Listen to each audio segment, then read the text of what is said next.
In this video, we shall understand the anti-aromatic, non-aromatic, homo and the quasi-aromatic compounds. What are anti-aromatic compounds? Anti-aromatic compounds are which are planar, which are cyclic, which having the uninterrupted ring of p orbital, means each atom in the ring having p orbital. These are same as the aromatic. Only difference is the pi cloud containing an even number of pairs of pi electrons. This is the only difference between aromatic and anti-aromatic. Okay, in the aromatic also it should be planar, cyclic and uninterrupted ring of p orbital, but in the case of aromatic there is 4n plus 2 pi electron system, means the odd number of pairs of pi electrons. Here it is even number of pairs of pi electrons.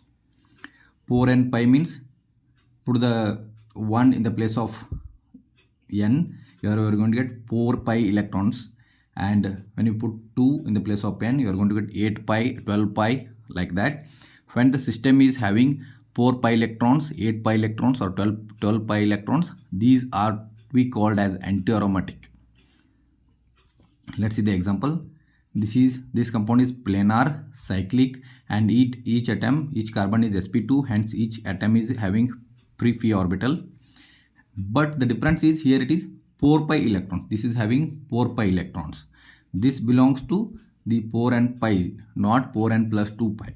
Hence this is called as anti-aromatic. Here these 2 pi, there are 2 pi electrons, hence it is 4 pi electron system. And here it is 1 pi electron, there are 2 electrons, 2 free electron, hence it is 4 pi electron system. Here it is 1 2 3 4, means 8 pi electron system. It is 1 2 3, and here on the oxygen there are 2 electrons, hence it is 8 pi electron system. These type of molecules are called as anti-aromatic compounds. Next one is non-aromatic compounds. These compounds are maybe cyclic or acyclic. There is no complete delocalization. There may be no complete delocalization, and the atoms may contain sp2 or sp hybridized atoms, and the structure may be non-planar, and the system may be the pi electron system may be 4n plus 2 or 4n pi electron system. These type molecules which are not aromatic and which are not anti-aromatic, those are called as non-aromatic. Here you can see that when you count the pi electrons, you can tell that this is, as we know, this is 4n plus 4n pi electron system, means this is having even number of pairs of pi electrons, 1 2 3 4, means it is 8 pi electron system, 8 pi electron system. But it is not anti-aromatic, because for anti-aromatic it should be planar, but this structure is not planar. This is tub shaped, hence it is not anti-aromatic, it is non-aromatic. These type of molecules which are non-planar are called as non-aromatic. The next one is homo-aromatic compounds. Homo-aromatic compounds are these compounds having one sp3 carbon. Okay, it obeys all the other rules, but it is having one sp3 carbon, and that sp3 carbon is interrupted for the conjugation. Okay, when you bypass that sp3 carbon, it all obeys the aromatic properties. Here you can see that this is cyclooctatetraene. As we know, this is non-aromatic. This is tub shaped. When you dissolve this in the H2SO4, you are going to get this structure. Here you can see that this is sp3 carbon. Hence this is not the rule for aromaticity. This is not having free p orbital, hence it is not aromatic. But when you bypass this carbon, you are going to get the aromatic compounds. These type of molecules are called as homo-aromatic. In that case, this carbon goes above the plane, and then there will be a aromaticity produced. You can see this will go above the plane. This sp3 carbon goes above the plane. This will be in the plane. Other part will be in the plane. Hence, there will be a complete delocalization.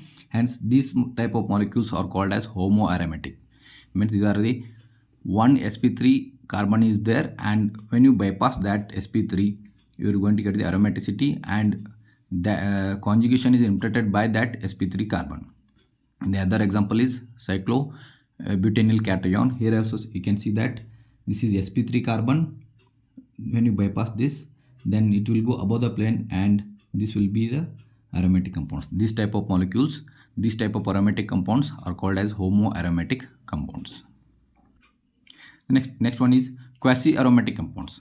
These are aromatic compounds, but when the charge is the part of Haeckel rule, when the charge is part of the Haeckel rule, those are called as quasi-aromatic compounds. Take the example. This is benzene. This is aromatic compound. It is not it is not quasi-aromatic because there is no charge on the benzene ring and charge is not involved in the conjugation. But when the charge is involved in the conjugation or involved in the Haeckel rule, then these type of molecules are called as quasi-aromatic compounds. See, this negative charge is considered as 2 electrons. Hence, when you write the conjugation, when you write the resonance structures, when you shift the negative electron here in the next stage, you are going to get the double bond here, and again you are going to shift this pi electrons to this carbon atom as a negative charge. Hence, this negative charge is considered as 2 electrons. Here 1, 2 and plus 2. Hence, it is 6 pi electron. This is 2 pi. This is positive charge and only a single pair of pi electrons. Hence, it is 2 pi electron system. This is also positive charge. 1, 2, 3. Hence, this is 6 pi electron system.